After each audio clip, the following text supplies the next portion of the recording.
Bonjour, petite vidéo pour vous expliquer la charge électrique et l'accumulation de charge dans un accumulateur.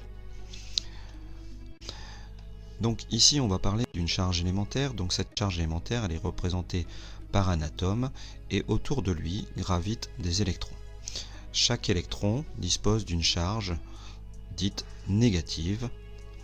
Et donc si ici il y a 4 charges négatives, on s'aperçoit que il y aura 4 électrons qui gravitent autour sur des trajectoires différentes.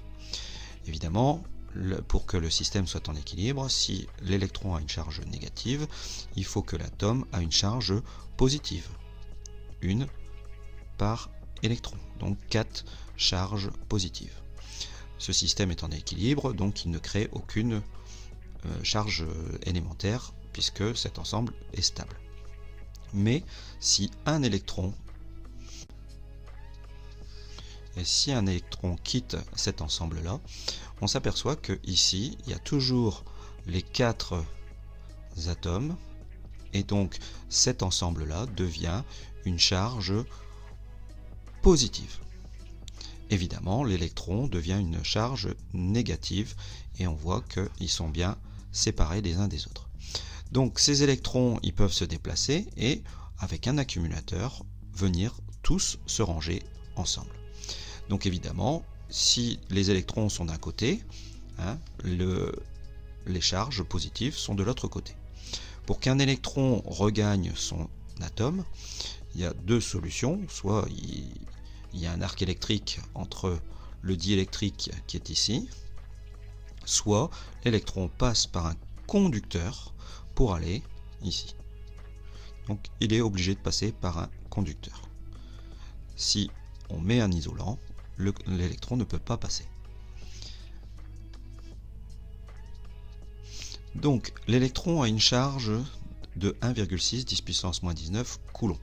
Donc ici on voit dans mon ensemble, mon accumulateur a stocké 6 électrons. Donc l'ensemble ici sera une charge négative de 6 fois 1,6 10 puissance moins 19. Évidemment, dans un ensemble, dans une pile, il y a beaucoup plus que 10 puissance 19 atomes, donc 10 puissance 19 électrons. On va avoir un stockage beaucoup plus important. Chaque ensemble ici, donc c'est la charge électrique qu'on va appeler Q.